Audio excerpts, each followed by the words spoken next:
Hello दोस्तों, स्वागत है आपका। तो आज है 10 फरवरी। तो पहले हम 8 फरवरी को जो हमने करंट पढ़ी थी उसके एमसीक्यू देखेंगे, फिर आज की करंट अफेयर्स देखेंगे। तो सबसे पहला है, ऑस्ट्रेलिया का नया एंटी हेट क्राइम आया था। तो एंटी हेट क्राइम आया था, उसमें 12 महीने तक की सज़ा का प्रावधान था। तो उसके ऑप्शन ये हैं। तो किस लिए आया था ये? तो नाजी सलाम, जो नाजी हुआ करता था, नाजी जो हिटलर देता था, वो सलाम और हेट सिंबल के प्रदर्शन के लिए आया था। दूसरा देखें, जोमेटो के लिए। तो दूसरा क्वेश्चन है जोमेटो का। तो उस दिन हमने पढ़ा था जोमेटो है वो एटर्नल एक कंपनी बन गई है, मतलब जोमेटो अब नई नाम से जानी जाएगी, एटर्नल नाम से। तो उसमें जोमेटो के जो पहले कौन कौन सी कंपनियां थी वो सारी ऐड हो चुकी हैं। तो ये देखना है। तो इसमें ऑप्शन क्या है? फूड डिलीवरी जो जोमेटो का है, ब्लिंकिट है, हाइपर प्योर है, और उसके बाद पेटीएम। तो पेटीएम तो हमें पता है नहीं है, तो ये वाला इसमें नहीं पूछा है, कौन सा शामिल नहीं है। उसके बाद अगला है, भारत और मालदीव के बीच जो एक्वेरियन सैन्य अभ्यास हुआ है, इसका उद्देश्य क्या है? तो उद्देश्य क्या है? आतंकवाद से लड़ना। तो बिल्कुल सही है, पहला तो ऑप्शन सही है, उद्देश्य है आतंकवाद से लड़ना। तो ये वाला ऑप्शन गलत हो जाएगा। दूसरा है, साइबर सुरक्षा में सहयोग के लिए। तो ऐसा हमने नहीं पढ़ा था कि साइबर सुरक्षा के लिए हो। मानवीय सहायता और आपदा के लिए, तो ये सही हो जाएगा। तो एक और तीन रहेगा। उसके बाद है फीस्ट। फीस्ट 2025 सॉफ्टवेयर आया था। ये किस सॉफ्टवेयर था? तो ये देखा था हमने, इसरो का था। उद्देश्य क्या है इसका? तो उद्देश्य इसका था संरचनात्मक विश्लेषण के लिए। जैसे कोई प्रोजेक्ट बना था तो हमने देखा था उसकी संरचना का डाटा वगैरह वो चेक करने के लिए इसरो का ये था फीस्ट 2025। उसके बाद अगला देखें कि भारतीय मतलब स्वतंत्र भारत में तमिल भाषा में पहली बार जो 1947 में स्वतंत्रता की खबर पड़ी थी, वो उन व्यक्ति का नाम क्या था? तो उनका नाम था वेंकट रमन। तो ये हुआ। उसके बाद है, ग्लोबल बंगाल बिजनेस समिट 2025 का आयोजन कहाँ हुआ था? तो कौन सा था? Bengal business summit. तो हमने देखा था कहाँ हुआ था, कोलकाता में। उसके बाद अगला है, वाटर शेड रथ जो यात्रा थी उसका मुख्य उद्देश्य क्या था? क्या गंगा स्वच्छता अभियान था? नहीं। जल संरक्षण जलवायु परिवर्तन था? बिल्कुल सही है। तो वाटर शेड यात्रा का उद्देश्य क्या था? जल संरक्षण और जलवायु परिवर्तन। उसके बाद देखा था हमने, एक न्यूज आई थी डंकी रूट के बारे में। तो क्यों चर्चा में रहता है डंकी रूट? तो क्या था? अवैध प्रवास व खतरनाक जो तरीका है प्रवास का, मतलब छुपके से दूसरे देश में जाते, वो था डंकी रूट वाला। उसके बाद हमने एक न्यूज़ देखा था पीसीएएफ के बारे में, partnership for carbon accounting finances. तो इसका उद्देश्य क्या था? धोखाधड़ी रोकना? नहीं। बैंक द्वारा कार्बन उत्सर्जन की निगरानी और पारदर्शिता बनाना? बिल्कुल सही, यही था इसका। उसके बाद लास्ट है आज का, चंद्रयान 4, चंद्रयान 4 जो है, इसका मुख्य उद्देश्य क्या है? क्योंकि चंद्रयान 4 अभी जाएगा, उसका मुख्य उद्देश्य क्या था? कि नमूने लेके आना हो। इस बार क्या है, अब पिछली बार लैंड हुआ था, इस बार क्या है? नमूने वहाँ से हम जो लेके आएंगे मिट्टी के, वो उन्हें लाना है। तो ये हमने जो 8 फरवरी को जो हमने करंट डिस्कस की थी उसके एमसीक्यू हो गए। अब आज का करंट देखते हैं। तो आज का जो 10 फरवरी के इंपोर्टेंट करंट है वो देखें। पहला है बिम्स्टेक को लेकर। तो बिम्स्टेक युवा शिखर सम्मेलन 2025 हुआ है। तो कहाँ पे हुआ है? सबसे मेन चीज़ है, तो बिम्स्टेक हुआ है शिखर सम्मेलन युवाओं का, गांधीनगर गुजरात में हुआ है। अभी इस टाइम ये चल ही रहा है, क्योंकि 7 से 11 फरवरी के बीच में। उद्घाटन किसने किया? मानसुख मांडविया ने किया है, जो अपने मंत्री हैं। प्रतिभागी 7 देश हैं, 7 देशों के 70 युवा हैं। तो क्या पता चला, बिम्स्टेक में कितने देश हैं? 7 देश हैं। अब उसके बाद है, बिम्स्टेक युवा शिखर सम्मेलन 2025 गांधीनगर में आयोजित किया जा रहा है। अब बिम्स्टेक के बारे में बैकग्राउंड देखें तो बिम्स्टेक दक्षिण एशिया और दक्षिण पूर्व एशिया के देशों का संगठन है। असल में क्या था, पहले सार्क चलता था, अब सार्क में पाकिस्तान हुआ करता था, तो उसका महत्व तो नहीं रहा है। तो बिम्स्टेक को भारत ने क्या है, थोड़ा प्रमोट किया है। हालांकि बिम्स्टेक 1997 में बन चुका था। तो बैंकॉक घोषणा के द्वारा ये स्थापित हुआ था। तो इंपॉर्टेंट क्या रहेगा कि किस संगठन की स्थापना बैंकॉक घोषणा के द्वारा हुई थी? तो 97 में बिम्स्टेक की हुई थी। अब इसमें 7 देश हैं, वो कौन से 7 देश हैं? भारत है, बांग्लादेश है, भूटान है, नेपाल है, म्यांमार, श्रीलंका और थाईलैंड। क्या देखने को मिला? सारे वो देश हैं जो बंगाल की खाड़ी से लगे हुए हैं सीमा। तो इसीलिए इसका नाम क्या है? बिम्स्टेक है। BIMSTEC bay of Bengal initiative है ये। अब इसमें एक देश देखें, जैसे नेपाल हुआ और नेपाल के साथ भूटान है, ये डायरेक्टली तो सीमा नहीं बनाते हैं बंगाल की खाड़ी से, पर होता क्या है, ये अप्रत्यक्ष रूप से तो क्या होता है, बंगाल से सीमा बनाते ही, मतलब अप्रत्यक्ष रूप से इनका व्यापार कहाँ होता है? बंगाल की खाड़ी से। तो ये भी इसमें शामिल है। उसके बाद है IVF तकनीक जो होता है, इनवर्टो फर्टिलाइजेशन, उसमें क्या था, उसके द्वारा पहला कंगारू भ्रूण तैयार किया गया है। तो कहाँ किया गया है? अब जो कंगारू मिलते हैं वो कहाँ मिलते हैं? ऑस्ट्रेलिया ही में। तो ऑस्ट्रेलिया के क्वींसलैंड विश्वविद्यालय ने ये किया है, तो ये इंपॉर्टेंट है इसके बारे में। तो कहाँ पे किया है? अब इसमें कौन सी प्रजाति के लिए किया गया है? तो पूर्वी ग्रे कंगारू प्रजाति के लिए ये किया गया है। उसके बाद है डीप सीक। तो डीप सीक AI पर कुछ देशों ने प्रतिबंध लगा दिया है कि डेटा चोरी की वजह से। तो जैसे इटली हुआ, ताइवान हुआ, ऑस्ट्रेलिया हुआ, दक्षिण कोरिया हुआ। अब इसमें देखें तो ताइवान और दक्षिण कोरिया से तो वैसे ही संबंध खराब रहते हैं चाइना के, तो इन्होंने लगा दिया। उसके बाद इटली और ऑस्ट्रेलिया ने भी लगा दिया है। उसके बाद है अगला, राजभवन में क्रेता, राजभवन मतलब उत्तर प्रदेश का जो राजभवन है लखनऊ के, उसमें क्या हुआ, आलू क्रेता और विक्रेताओं का सम्मेलन हुआ है, साथ में पुष्प प्रदर्शनी हुई है। तो कहाँ पे? राजभवन मतलब लखनऊ वाले में। तो राजभवन में सागबाजी मतलब सब्जी वाला और पुष्प के लिए आलू क्रेता विक्रेताओं का सम्मेलन हुआ है। तो राज्यपाल जो आनंदीबेन पटेल है, उन्होंने गांधी सभागार का उद्घाटन यहाँ पे किया। उद्देश्य क्या है? आलू उत्पादन भंडार और इन सब के लिए समझौता करना। तो ये हमने देखा। उसके बाद अगली न्यूज़ है, उत्तर प्रदेश राज्य ललित कला अकादमी का 64वां स्थापना दिवस मनाया गया। तो कौन सा? उत्तर प्रदेश राज्य ललित कला अकादमी का 64वां स्थापना दिवस है। तो इसमें 37 जो विभूतियां उन्हें सम्मानित किया गया है जो कला के क्षेत्र में। तो एक तो 64वां तो सम्मेलन है, कौन सा? राज्य ललित कला। कितने लोगों को सम्मानित किया गया? 37 को सम्मानित किया गया। सर्वोच्च सम्मान क्या है? पद्मश्री श्याम शर्मा को जो है वो सर्वोच्च अधिसदस्यता सम्मान प्रदान किया गया। तो पद्मश्री विजेता हैं श्याम शर्मा, उन्हें ये सर्वोच्च सम्मान मिला है। तो ये हमने देखा कौन सा? ललित कला अकादमी का उत्तर प्रदेश का 64वां स्थापना दिवस है। उसके बाद है सतीश महाना को आदर्श विधानसभा अध्यक्ष सम्मान दिया गया है। तो जो सम्मान है, तो सम्मान उत्तर प्रदेश विधानसभा के अभी अध्यक्ष कौन है? सतीश महाना को आदर्श विधानसभा अध्यक्ष का पुरस्कार मिला है। तो अभी के वर्तमान के हैं, तो ये भी याद रखना, सतीश महाना है। उसके बाद देखें सम्मान दाता कौन है? तो पूर्व लोकसभा अध्यक्ष और पद्म विभूषण सुमित्रा महाजन जो हैं, उन्होंने ये पुरस्कार इन्हें दिया है। आयोजन, तो आयोजन जो ये विधानसभा आदर्श का सम्मान है, मतलब ये सम्मान तो किसी भी उत्तर भारत के विधानसभा अध्यक्ष को दिया जा सकता है। इस बार किसे मिला है? सतीश महाना को। तो आयोजन इसका कहाँ हुआ था? तो पुणे में ये 14वां भारतीय छात्र संसद में ये सम्मान दिया गया है। तो ये देखा हमने। उसके बाद है जनजातीय महाकुंभ में सांस्कृतिक समागम। तो जनजाति जो महाकुंभ हुआ है, कहाँ पे? महाकुंभ में ही, तो जहाँ जनजाति महाकुंभ हुआ है, इसमें नागालैंड, मेघालय, अरुणाचल प्रदेश, अंडमान निकोबार, इन सारे देशों के जनजाति समूहों ने भाग लिया और अपने अपने यहाँ के लोक नृत्यों को दिखाया है। तो 6 से 10 फरवरी के बीच प्रयागराज में ये हुआ है। तो इम्पोर्टेंट है जनजातीय महाकुंभ में सांस्कृतिक समागम, मतलब अभी चूंकि महाकुंभ चल रहा है तो वहाँ पे सांस्कृतिक एक मतलब प्रोग्राम कराया गया। तो कौन से नृत्य हुए हैं ये देख लेते हैं। जैसे नागालैंड का है चोंग वा खैवा, एक तो चोंगे और खैवा करके है एक नृत्य, कहाँ का? नागालैंड का। उसके बाद अरुणाचल प्रदेश का है मुखौटा और युद्ध नृत्य। याद कैसे कर सकते हैं? अरुणाचल प्रदेश साइड हमारा युद्ध चलता रहता है चाइना के साथ, तो युद्ध नृत्य और मुखौटा नृत्य अरुणाचल प्रदेश के साथ है। महाराष्ट्र में एक दशावतार है, दाहे काला, दशावतार और पोवारा, ये महाराष्ट्र के लोक नृत्य है। झारखंड का देखें तो घोड़ा नाच और जाट जतिन नृत्य है। हिमाचल प्रदेश का किन्नौरी, थाली और छड़ी नृत्य। तो नागालैंड का चोंग और खैवा है और हिमाचल प्रदेश का किन्नौरी, थाली और छड़ी नृत्य ये इसमें आयोजित करे गए थे।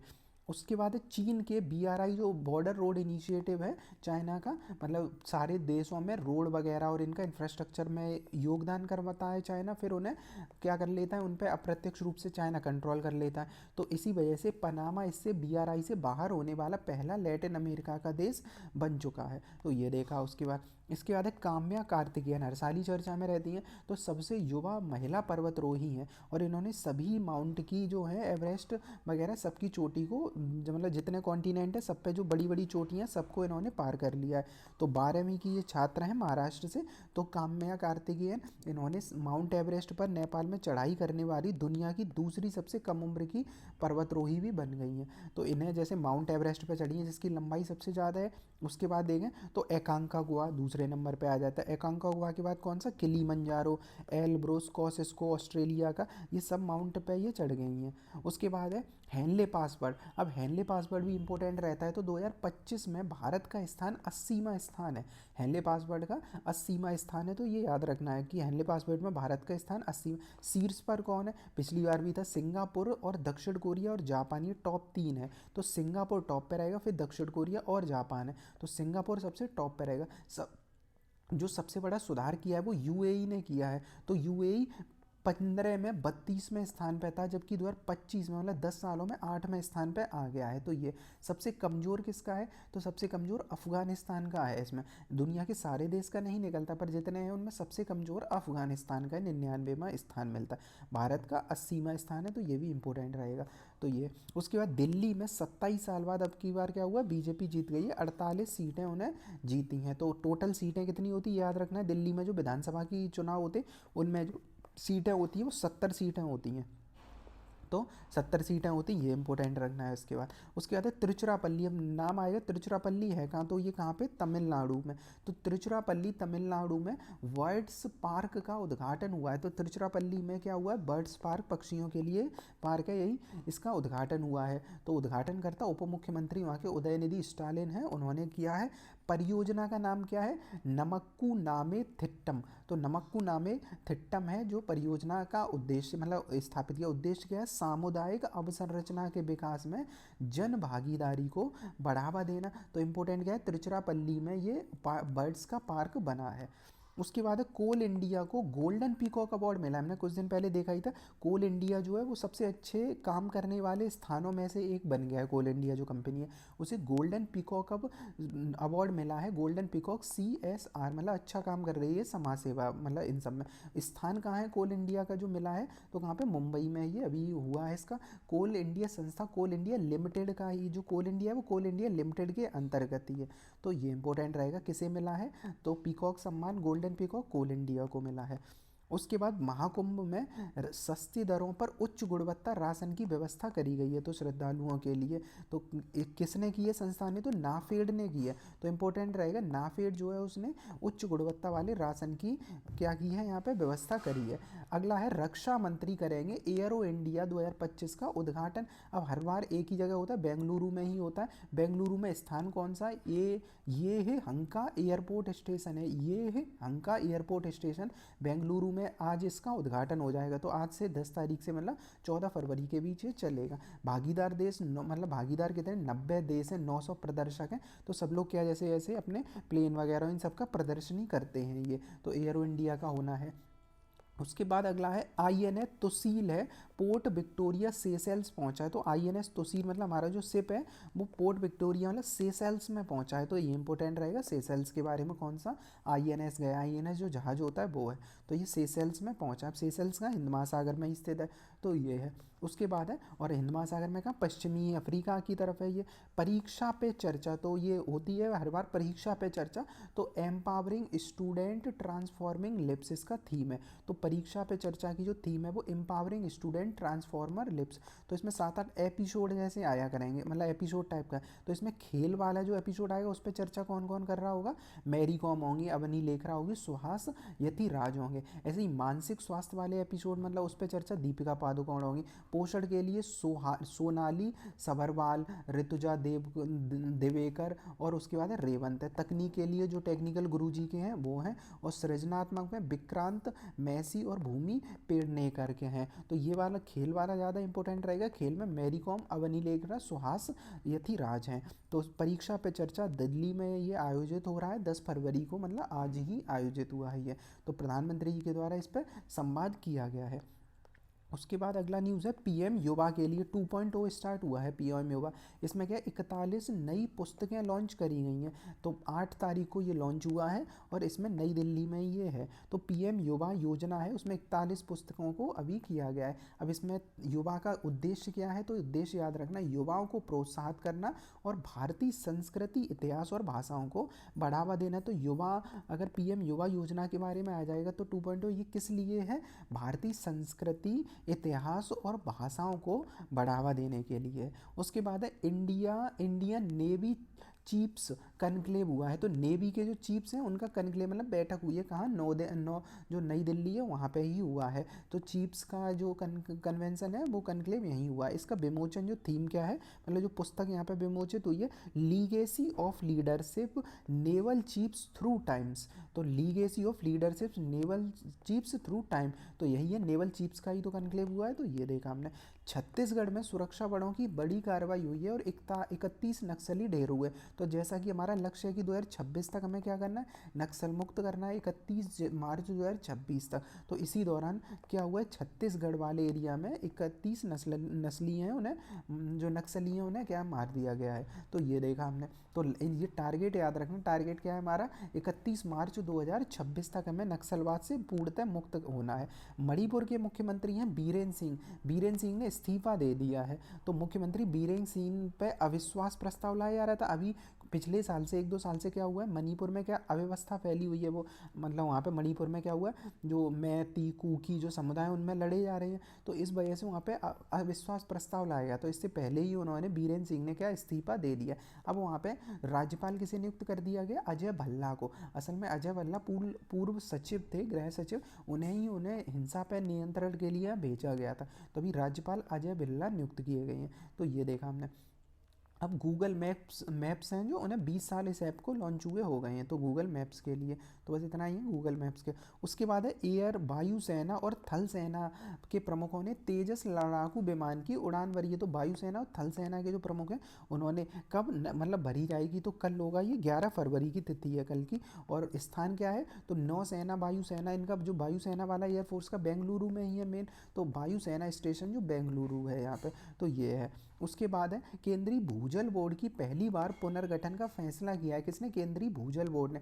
कहाँ पे, फरवरी में इसकी तिथि है। भूजल बोर्ड की पहली बार पुनर्गठन होगा। तो भूजल बोर्ड का ये चूंकि पहली बार है इस वजह से इंपॉर्टेंट हो जाएगा। भूजल मतलब जल के लिए बोर्ड ही बना देंगे। किस मंत्रालय के अंतर्गत आएगा, जल शक्ति मंत्रालय के अंतर्गत। पुनर्गठन क्यों, क्योंकि 1970 में स्थापित बोर्ड में पहली बार इतने बड़े पैमाने पर बदलाव हो रहे हैं। तो पुनर्गठन हो रहा है मतलब बदलाव हो रहे हैं। तो 1970 में स्थापित हुआ था। भूजल, इसका उद्देश्य क्या है कि भूजल प्रबंधन को तकनीकी और वैज्ञानिक रूप से अधिक समृद्ध बनाना है। तो ये इंपॉर्टेंट है। उसके बाद है ग्रामीण क्रेडिट स्कोर, आसानी से मिलेगा कर्जा अगर क्रेडिट अच्छे होंगे। जैसे होता है ना, ईएमआई टाइम पे चुकाओ तो क्रेडिट अच्छा होता है। तो क्रेडिट स्कोर गांव के लोगों को मिलेंगे, इससे क्या होगा, कर्जा सस्ता हो जाएगा। तो बैंक को वित्तीय मंत्रालय द्वारा फ्रेमवर्क दिया गया है कि ऐसा करना है। तो ये सब चीज़ें, तो इसके लिए अप्रैल 2025 तक योजना भी आ जाएगी पूरी तरीके से। तो ये लाभार्थियों को पहली बार में फ़ायदा, मतलब लाभार्थियों को क्या मिलेगा कि पहली बार लोन लेने में फ़ायदा होगा। ग्रामीणों के पास सिविल स्कोर अभी नहीं होता है, जो सिविल स्कोर होता है तब भी इन्हें दिया जाएगा। तो ये सब इसमें दिया जा रहा है। तो ये योजना पूछी जा सकती कौन सा, क्रेडिट स्कोर, ये चलाया जा रहा है ग्रामीणों के लिए। तो इसमें ग्रामीण मंत्रालय के अंतर्गत ये चलेगा। उसके बाद आज का लास्ट जो है वो है नामीबिया के जो प्रथम राष्ट्रपति, नामीबिया के प्रथम राष्ट्रपति सैम नुजूमा का निधन हो गया। चूंकि प्रथम थे इस वजह से इंपॉर्टेंट है। तो नामीबिया के बारे में, तो प्रथम सैम नुजोमा करके हैं। तो नामीबिया के 1990 में ये क्या हुआ था, बने थे, क्योंकि नामीबिया उसी टाइम स्वतंत्र हुआ था। तो ये याद रखना है नामीबिया के बारे में। तो ये हमारा आज का 10 फरवरी का इंपॉर्टेंट जो भी करंट अफेयर्स थे वो हमने देखे।